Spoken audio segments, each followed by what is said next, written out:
here's what this is all about. I had these interviews. Okay, let me go back. Every veteran that I interviewed for the Veterans of the Valley show, every one of them, I went to their home, or maybe their place of business, but mostly to their home, the day before, or a couple of days before we actually taped the 30-minute episode over at KAMU. And I sat down with them just to hear their story in a very informal setting. Just sat on the couch, sat at the kitchen table, just to hear their story of service. Every single one of the some 140 that I interviewed. I never interviewed anybody on that show that I hadn't been to their home a couple of days before to hear the stories, to get me better prepared to host the show. I recorded all of those informal interviews at their kitchen table. I told them, they knew I wasn't secretly doing it. I said, I'm going to record this, and I put the recorder down, and all of these conversations were recorded. Well, after I retired 3 years ago, I found myself with these boxes of cassette tapes and mini discs, and as we got later on, even more technical stuff. But I just had these boxes of all of these recordings that I had taken off of my computer, and I had them all in this box in my attic, just sitting up there doing nothing. This vast history of the Brazos Valley, in their own words, of all of these veterans. And I thought, I got to do something with this. I mean, it can't just stay up there in my attic. It can't just, die there with the veterans. So what can I do? Well, voila, technology. God, don't you love it? And specifically, a little piece of technology called YouTube. So what I did is, I'd like to say that I have all 140 of them online. I don't have all 140 of them. Those I do are on the second page of the handout. But the vast majority of them, 90% of them, are there on the internet for anybody to listen to and to hear right now. If their name is listed on the second page of this, you can go to the internet right now. And what we're going to do today is I'm going to play you little snippets of 8 of them, just so you can get an idea. But I want you to do it. I want you to tell your friends, your family. If there's somebody on this list that you know, part of their family might not know, that their loved one, and there's of this list, there's about 41, 42 of them who are no longer with us on this list. I want their kids, mainly their kids and their grandkids, to know that Papa or Mama, who served in the war, their voice is on the internet for them to hear right now. And as the handout says, it's very easy for anybody to find. If your name's on the list, all you have to do is go to YouTube and search in the little search thing, just type Brazos Valley Vets. And then you can do a space, and then you can do the last name of the person right after that and hit search, and it'll come up. You might also get, little tips on how to spade your dog too. But you can sort of look through that. But it's there. It's there on the internet. Any of these people that you can hear them. And some of these interviews are maybe only 35 minutes long, because some of them I somehow lost the informal interview taping that I did. And all I have is the actual audio from the TV show that we taped. A few of those are like that, but most of them are the long-form, informal interview at their kitchen table. I hate to call it an interview, it was a conversation. And they're all right there. And just some marvelous stuff. Both the men I just mentioned, Al Hanson and Dr. Cooper, are both on there. And it's just a marvelous resource that it took me about 5 or 6 months to get the recordings and put them over onto the computer and then put them together. And with each presentation, as you'll see, there's sort of a little slideshow that goes with the audio, some pictures that I have of them, as I had pictures. It's not like a movie, but it's like a slideshow with audio is what it is. You'll see an example here with the 8. And so I want to go ahead and get to that to sort of give you an idea of what we're talking about and what you or anybody can go to and see any of those people here on your computer.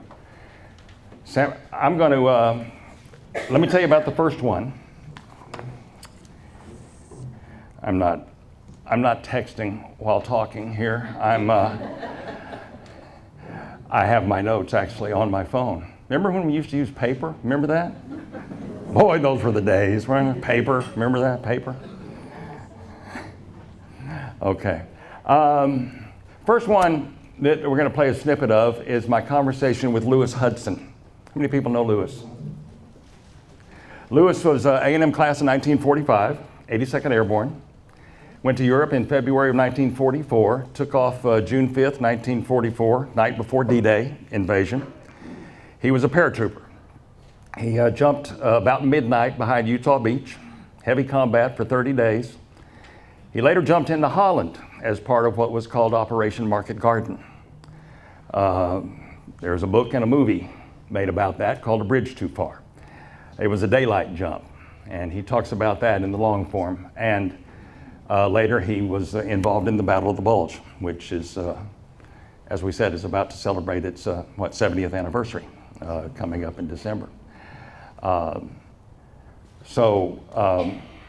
If we're ready, this is just a snippet from my interview that was in, well, I thought I had the date. I believe it was in 1999. No, it was after that. But anyway, with Lewis Hudson. We were involved in the D-Day assault the night before the beach assault. It says that you actually took off about 10 o'clock.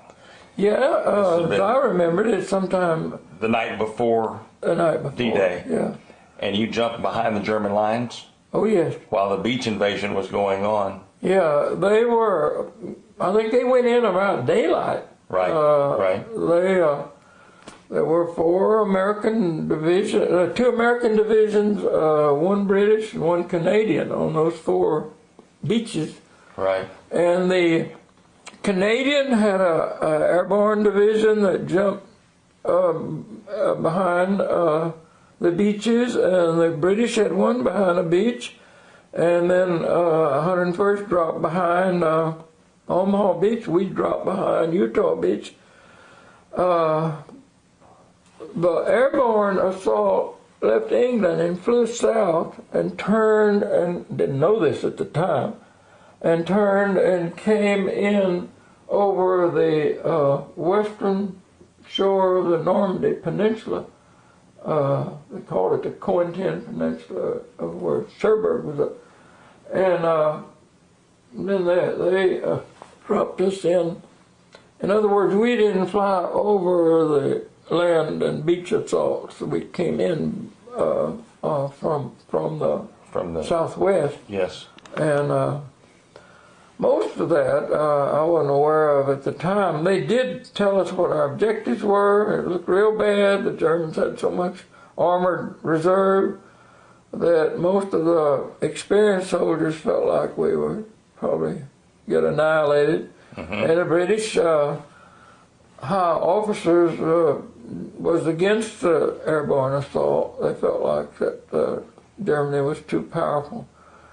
But Eisenhower ruled to do it, and he said later it made a lot of difference. Now, when you landed, I know you said that your unit landed pretty much everywhere. Where did you land? Our division objective was a small town called St. Mary Église, mm-hmm. and it was a hub of roads and things leading up to the beaches. And our 3rd Battalion was supposed to take it, and remnants of it did. That was Lewis Hudson. Next, this is Uncle Al, who I talked about. Please pray for Uncle Al and his family. He's, like I said, he's in intensive care on a ventilator as we speak. at St. Joe's. This whole odyssey of mine, that I like to call it, really started on Uncle Al's back porch. That's where I first met my first veterans: Al Hanson, Jim Cooper, W.S. Edmonds, Sonny Franzi, and a couple others I met on Uncle Al's back porch, where he used to hold court every morning. Al Hanson was 55th Troop Carrier Command. He was a radio radar operator. They were called troop carriers, C-47s, the Goonie birds. But as Al said, and I'll use his exact words, troop carriers my ass. He said, we carried everything. They carried prisoners, nurses, gasoline, bombs, everything in these troop carriers. He probably spent more time in the air than any veteran that I interviewed in the Pacific as a radio operator in a C-47 troop carrier. And I visited with Al in his home, and this was in 1999. These different islands I went to, just hauling stuff. Sometimes I'd be gone a week at a time from my base. When I get back, then I'd have a lot of mail and stuff, and maybe rest a couple of days. There you're going again. You had several different bases, though, right? I mean, No, I had a home base, but we'd go to different islands, like we'd haul stuff, and the first thing you know is, hey, you got to take this. They need 3 engines in Hollandia, and you pick those in and go there. And first thing, oh, you got to haul something else to someplace else. It was something. So you spent just about the whole war in the air. Yes. Here's some of the places I'm going to mention: Townsville, Australia; New Guinea; Mauritania; Finschhaven. Some of your radio people are going to know some of these places: Finschhaven, Nadzab, Hollandia, Port Moresby, Borneo. Borneo was after the war was over. No, it wasn't. It was still going, yeah. Mm-hmm. Philippines, Mindoro, Mindanao, Manila, Lady Gulf, Subic Bay, Lingayen Gulf, Peleliu. That was a bad place. Angar, Okinawa, Aishima, where Onyepa was killed. And in Japan, I went to Tachikawa, Atsuki, Yokohama, Korea, Sapporo. Incidentally, at Tachikawa, my son was during the Vietnam War. He was there, the same place I went. God bless you, Al Hanson. Great man. How many people know Al? Al lives, you all know where he lives. You just don't know he lives there. Right, just about directly across the street from the Dairy Queen on Villa Maria, right near Villa Maria in Texas, there's an old stone house with an empty lot next to it. That's the house that's where this all started, on the back porch of that house. That was Al Hanson. Wilson Dickey. Wilson is the son of Vietnam veteran Frank Dickey and Dr. Nancy Dickey. He went to Allen Academy, played ball for his father, who was coaching there. He was a member of the 87th Infantry. And Wilson Dickey was an American sniper. Incredible story. Went to sniper school in 2002 after a tour of Egypt.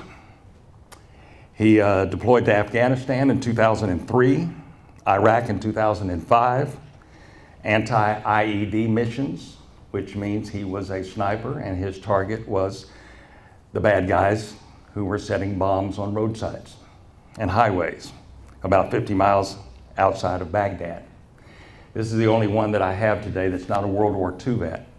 But we need to know what these people are doing now and have been doing for us for the last 10 or 12 years now. So here's Wilson Dickey. What were your thoughts the first time you shot somebody?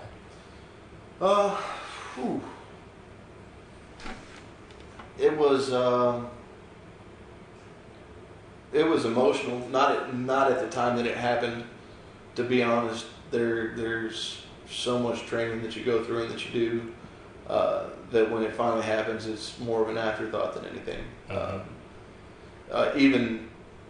Even on a sniper rifle, where you're looking through, a 6 to 10 power scope, to where it would be like sitting across the room from somebody.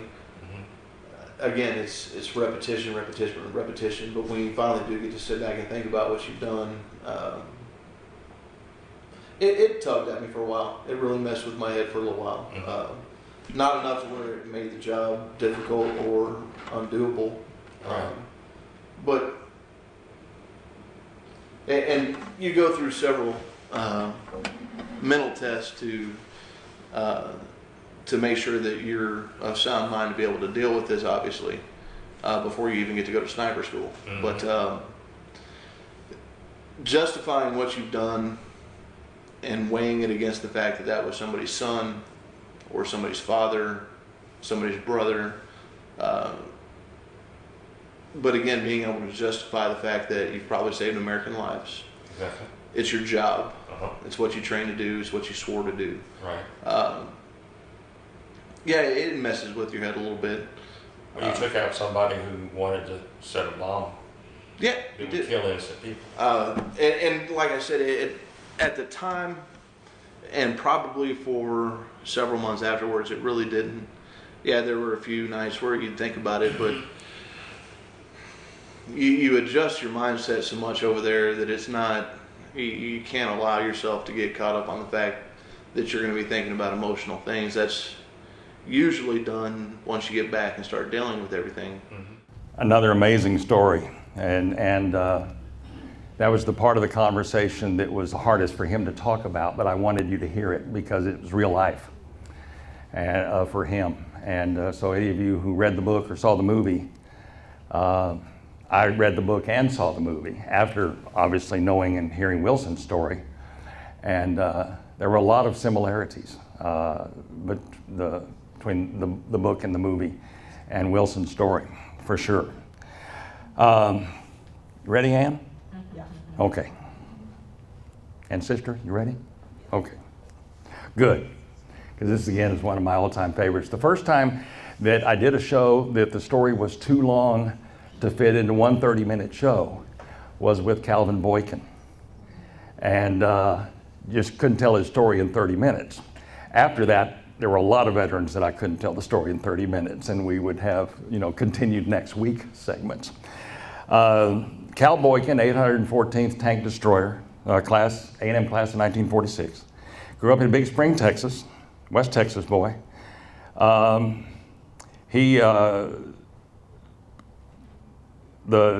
His group pulled security for part of the people who did the invasion at Normandy at D-Day. And he was an author, a writer. He wrote a book about the 814th Tank Destroyer. Remarkable, remarkable man with some remarkable children. And we lost Calvin in October of 2008. So here's my first of actually two visits with Calvin. I had one with him just a couple of days before he passed also. But this is my first visit with Calvin. Then we moved up into Germany along the Ruhr River, and we had, now the tank destroyers by that time were drawing a heavier gun. Now the M10 had a 3-inch gun, and it was diesel powered, open turret, and lightly armored, and a little faster and so on, lower profile. But the M36, which was the same vehicle except they had to modify the turret to accommodate a 90 millimeter gun. And we were doing a lot of indirect fire, our gun companies were. And so we pulled security guard, reconnaissance did, for these tank destroyers as they fired into their targets. And it was pretty miserable. The weather, was bad, rain and cold. Because we're getting close to the Bulge now. Yeah, and this is where we got word on the 17th that morning to move out. Of November? Of December. December, okay. Yeah, the Bulge started on the 16th of December. Right. Well, we thought, we'd been here. Half of us were sick because we were been housed up in one of those pill boxes the Germans had been driven out of. A lot of us had flu and whatnot. And said, we're going to a rest camp. and we knew Belgium was clear. So we moved on, and down when we got to Verviers, we went down in 2 columns. And when we got to Verviers, well, I thought, this is the rest cap. I remember somebody said that. But the civilians were out there all shouting and everything, move on, don't stop. And as it turned out, 1 column was passing along Malmedy, and there was a forward observer artillery battalion, that 285th I think it was, but they were kind of disjointed and they moved in our column. And as we moved, that was where Colonel Pfeiffer's, it was more than a task force, I can't remember what the size, it hit our column right where those artillerymen were. And that's where that Malmedy massacre got its name. Freddie Walters. Anybody know Freddie Walters? Oh, yeah. Freddie could talk, couldn't he? He talked to me for a long, long time. We lost Freddie in March 3 years ago, in 2012. Class of 1944, played football for Homer Norton. 11th Armored Division, 358 Artillery, gunner M8, armored car, patrolled French roads behind Normandy, then Holland, Belgium, Germany, served in the Pacific. And he was part of the muster, the famous muster photo that was taken April 21st, 1945 at Corregidor. And like I said, he died in March of 2012. I was told that y'all have access to whiskey. I said, sir, I don't know who in the world could have told you that. Of course, nobody knew it, where it come from. It's where you got that information. He said, well, so let me just tell you what. He said, if I had 6 bottles of whiskey, I can go over to the Cebu Island where the Navy has all the supplies. And for 6 bottles of whiskey, I can get enough supplies to build 2 houses, completely furnished with commode and lavatory and everything, and heating system, and you name it, we'd have it. I can get enough ice cream mix that we can have, put ice cream makers at the end of each one of our deal. We can have ice cream every day, 3 times a day if we want it. We'll get a reefer, a rubber tired reefer out here, and hook it up, and all we got to do is take our boats, our trucks, and go down there and get in line, and when the Navy unloads his boat, we just load it on ours, and then we go down a little way, we turn around, cut back, and come back up here and unload that beef in that thing. But so we eat like kings and queens. But with RC Willard Flowers was the company commander in one of those units. To this day, till not too awful long ago, I asked him, I said, where do you think all that ice cream stuff come from? He said, Lord have mercy, I don't know. He did not know. Nobody knew that. But Colonel ended up getting the weapons, so then he called us in. And he was very formal about it. He called us in and says, how would y'all like to be seasick, airsick? I guess same deal.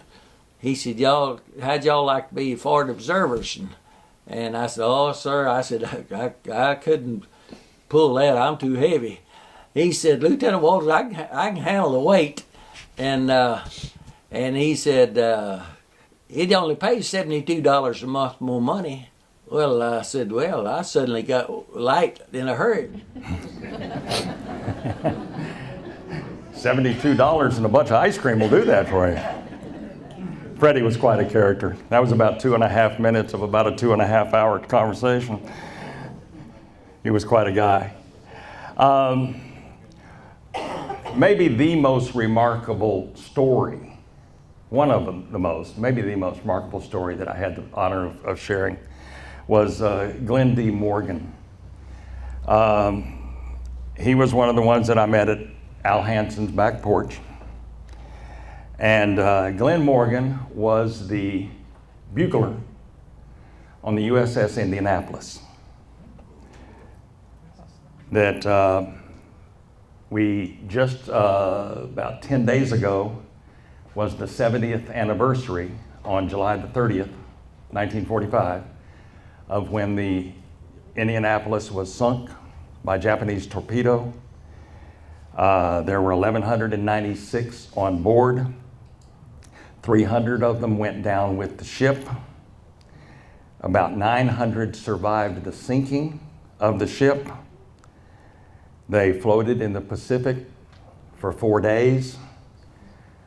Nobody knew where they were because it was a top secret mission, because the Indianapolis had just finished delivering elements of the bomb to Tiananmen, I lost my history there. Tinian Island. So it was a top secret mission. They were coming back. Nobody knew where they were. They floated for 4 days. 319 survived the 4 days. The remaining of the 900 who had survived the sinking died either of exposure, dehydration, or shark attack. And we lost him in December of 2012. Like I said, he was the bugler. He played taps for most of the funerals for any VFW or American Legion veteran who passed away here until he himself died. But just a remarkable, remarkable story from Glenn Morgan. And here's a couple of minutes of it.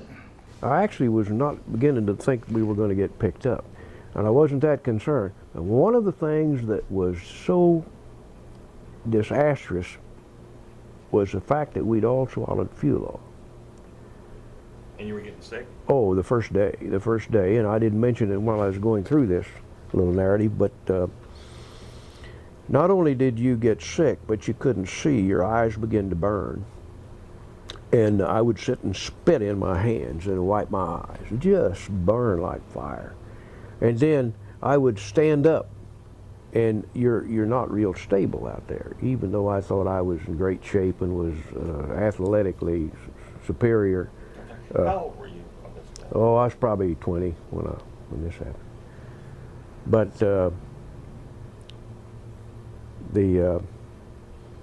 when you stood up, you couldn't look, or you'd look around the horizon, but standing up didn't seem to put you any higher. You just couldn't see over the next wave, it seemed like. But you'd look around, hoping for help was coming or something. You'd see something. Never saw a thing. And we saw airplanes way off occasionally. We had little flashing mirrors, little mirrors. Well, I had one, it was a little signaling type mirror. And you had to be kind of proficient with it to use it. But there was a way, and if you read the directions, it was easy enough to do. But the fuel oil that we all swallowed, and I guess everybody must have got as much as me, but it would make you vomit. And so for some almost 12 hours, you would sit there and you just get so sick, you just want to go ahead and die. That's how sick it made you. And this black oil would come up, and then you just dry heave, and you dry heave. No more oil would come up, but you'd still get sick. So finally, sometime in the later part of that afternoon, just before dark, I heaved, and green material came up, some kind of bile, right out there in the water in front of you. And I thought, oh my, what's happening to me now? But you know, a strange thing was I began to feel quite well.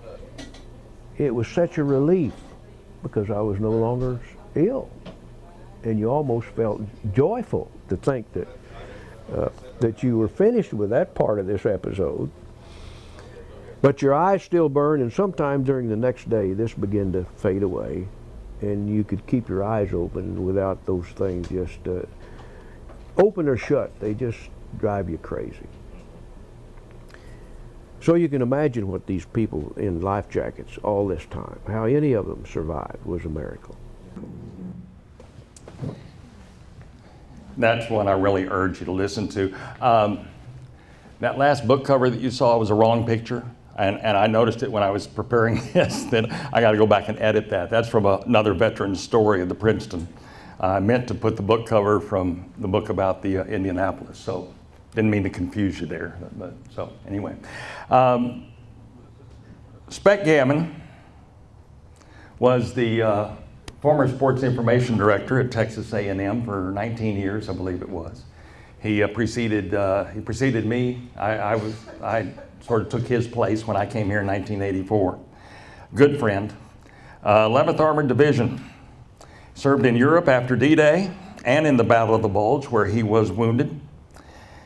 And I remember one thing about talking to Spec that I'll always remember is that when he was wounded, he went to a hospital in England, and he always talked about the resilience and the stiff upper lip of the British military, the British soldiers, and how much he admired what the British went through before America even got involved in the war with the Blitzkrieg, the bombing and everything. And he was a big, big fan of the British and their part in the war and helping the Allies win the war.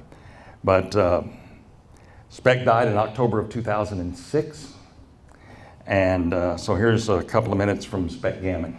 But then we went to England, and from England we went across, war had already, D-Day had already happened. But we went into Europe, and our first action was just before Christmas of 1942, and the Americans were trapped at Bastogne, Belgium, and we were one of the divisions that was trying to relieve American troops who had been surrounded by the Germans. And I was wounded during that combat, and when I got back to hospital in Paris, and I read in the Stars and Stripes that it was the Battle of the Bulge and that we'd been in a heck of a fight. That all we knew that we'd run into great opposition there. We didn't know it was the Battle of the Bulge or whatnot till later. Yeah. But then I recuperated in the hospital and rejoined my outfit, and we were in General George Patton's Third Army that was driving toward Berlin.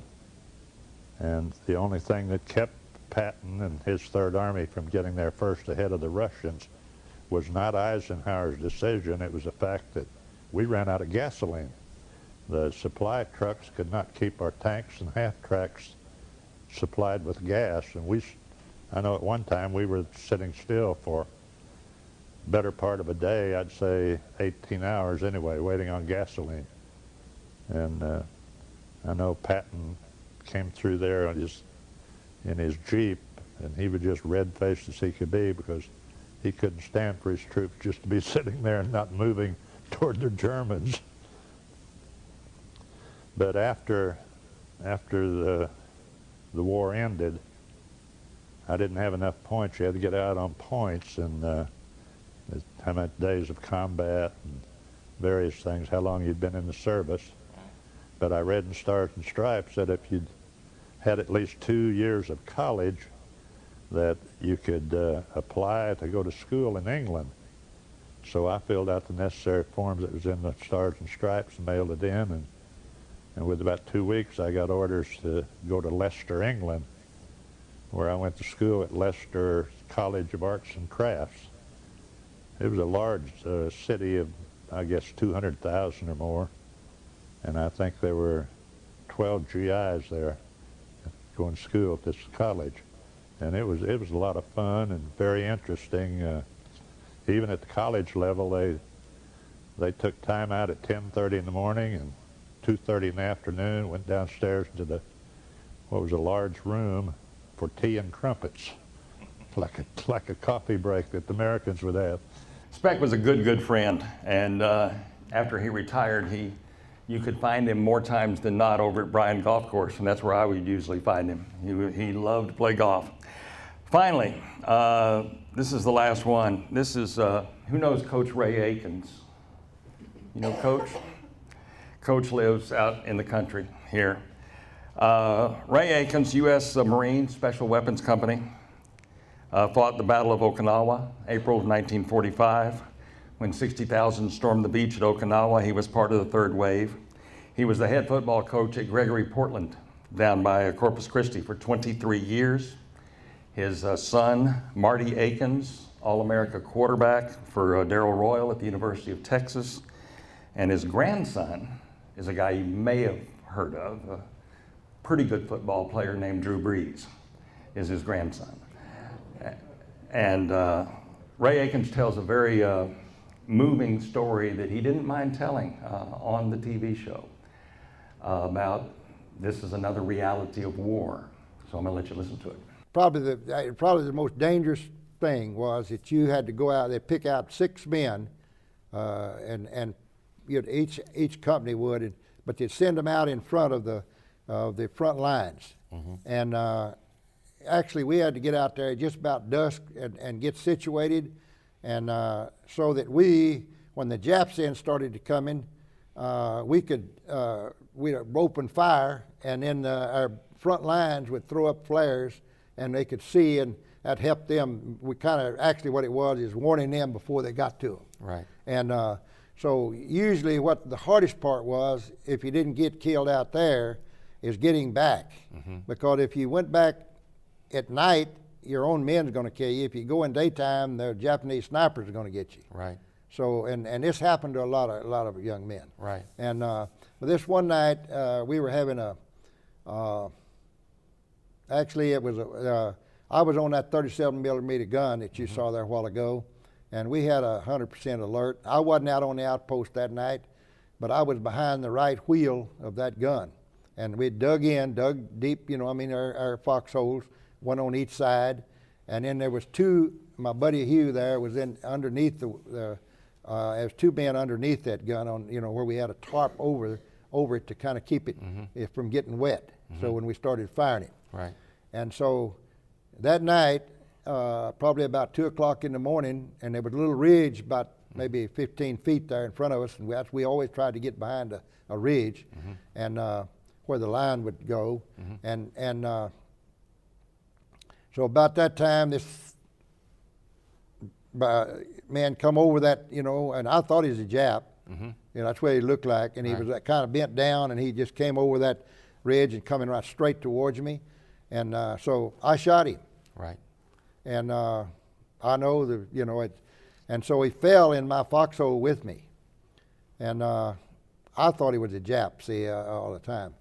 And I knew that if that Jap wasn't killed or wasn't dead, that he would actually, they always strapped stuff, explosives around them, and they had grenades and everything on them. But he was going to probably blow us both up, or me up, and but everything sat real still, and he never did move, and I didn't move, and so I know my buddy Hugh was right there within 2 feet of me. He thought he wasn't sure whether I was killed or whether the Jap was still alive or what, because if he was, he'd be killing them too. So, but the next morning, actually about daylight, I realized that here was a parka, one of our parkas on this man, and he was one of our Marines that had been sent out. He was on one of them outposts down from another company, and he'd been trying to get back. I knew this because they told me about it. That he'd been lost, but he was trying to get back to his outfit, but he was always moving, the line and everything. The line's going to be moving forward, or that. And but anyway, he was.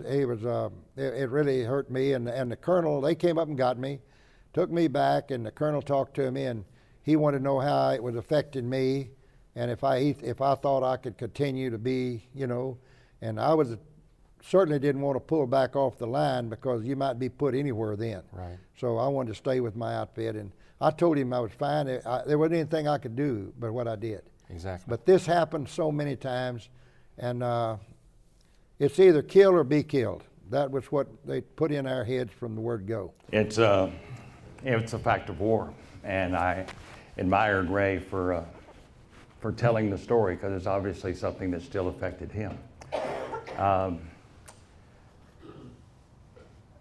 In conclusion,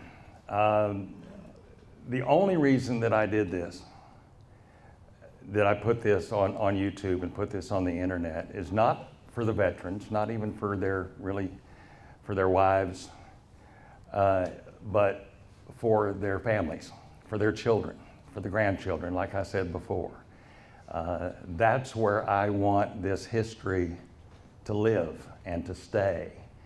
Our grandkids are, they're on the computers all the time anyway.